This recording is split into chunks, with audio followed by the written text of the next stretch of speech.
Hi friends, this is Padma. అందరికీ నమస్కారం. ఈరోజు నేను మీకు క్యారెట్ చట్నీ ఏ విధంగా చేయాలో చూపించబోతున్నాను.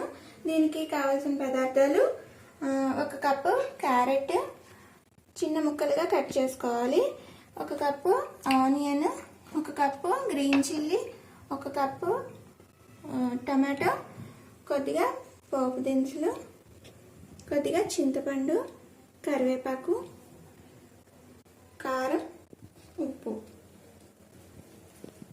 ముందుగా మనం స్టవ్ ఆన్ చేసుకుని కొద్దిగా ఆయిల్ వేసుకోవాలి. ఇప్పుడు దీంట్లో ముందుగా ఆయిల్ కొద్దిగా హీట్ అయిన తర్వాత ఇందులో కట్ చేసుకున్న క్యారెట్ ముక్కలు వేసుకుని కొద్దిగా మగ్గనివ్వాలి.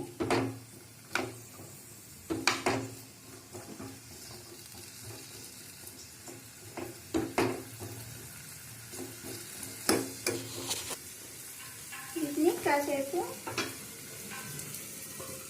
మగ్గిద్దాం.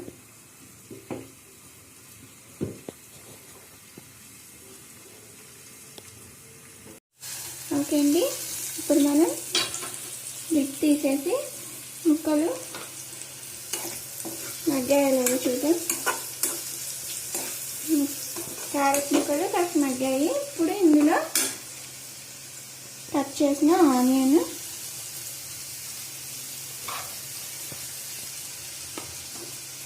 గ్రీన్ చిల్లీ, టమాటో వేసి మరి కాసేపు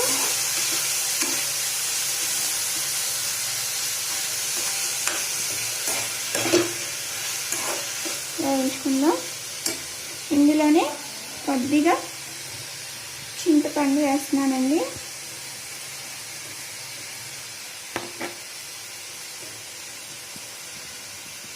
ఇప్పుడు మళ్ళీ మూత పెట్టి 10 మినిట్స్ మగ్గనిద్దాం. ఇప్పుడు లిడ్ తీసేసి ముక్కలు మగ్గాయలేదో చూద్దాం. ముక్కలు ఆల్మోస్ట్ మగ్గిపోయాయండి. మరీ ఎక్కువ ఫ్రై అవ్వాల్సిన అవసరం లేదు.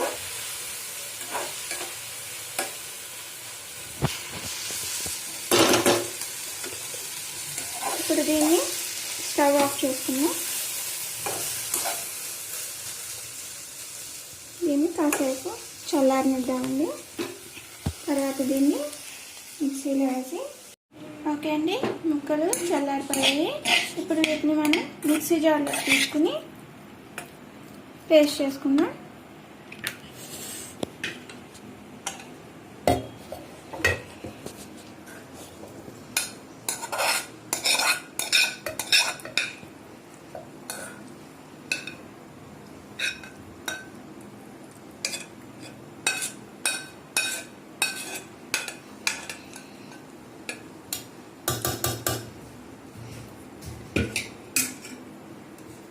ఇప్పుడు ఇందులో కొద్దిగా సాల్ట్ వేసుకుందాం, అలాగే కొద్దిగా కారం, పచ్చిమిర్చి కొద్దిగా ఎక్కువ వేసుకున్నాను, సో కారం కొద్దిగా తక్కువ వేస్తున్నానండి. కారం ఎక్కువ తినేవాళ్ళు కావాలంటే ఎక్కువ వేసుకోవచ్చు. ఇప్పుడు దీన్ని మనం గ్రైండ్ చేసుకుందాం.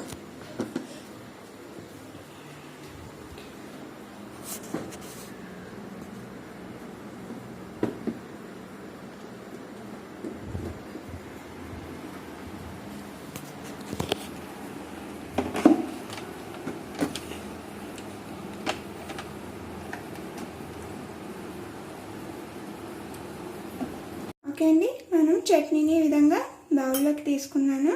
చట్నీ మరీ పేస్ట్గా అవసరం లేదండి, కొంచెం ఇలాగా కచ్చా పచ్చగా ఉంటే బాగుంటుంది. ఓకే, ఇప్పుడు మనం ఇందులోకి పోపు పెట్టుకుందామండి. ఓకే, బాండీ పెట్టుకుని అందులో కొద్దిగా ఆయిల్ వేసుకుందాం.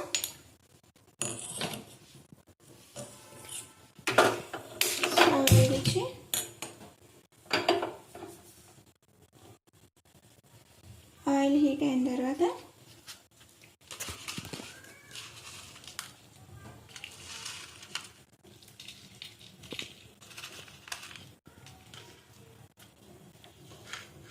పోపు దినుసులు వేసుకుందాం అండి.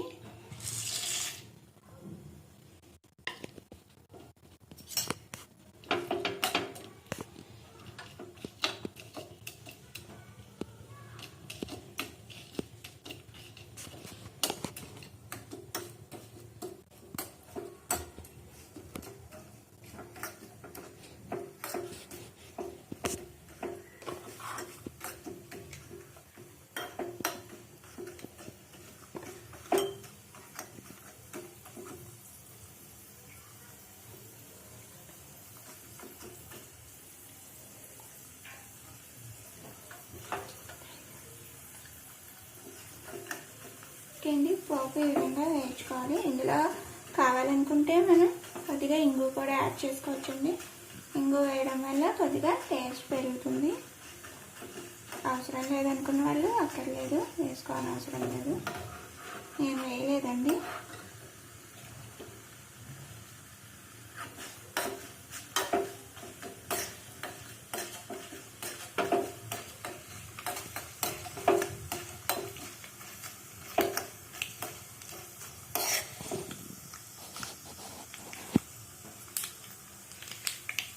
ఇందులో ఎండుమిర్చి కూడా వేసుకున్నాం.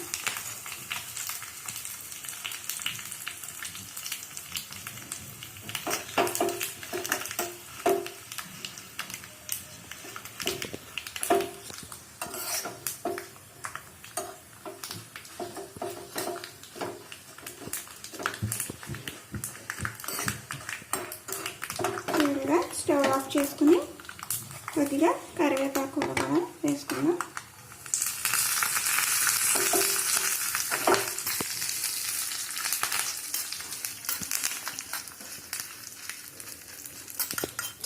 ఇది పోపు మిశ్రమాన్ని చట్నీలో వేసుకుందామండి.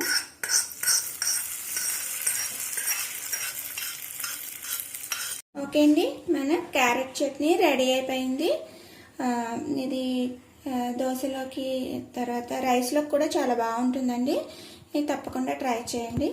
మీకు కనుక నా వీడియో నచ్చినట్లయితే లైక్ చేయండి, షేర్ చేయండి, సబ్స్క్రైబ్ చేయండి.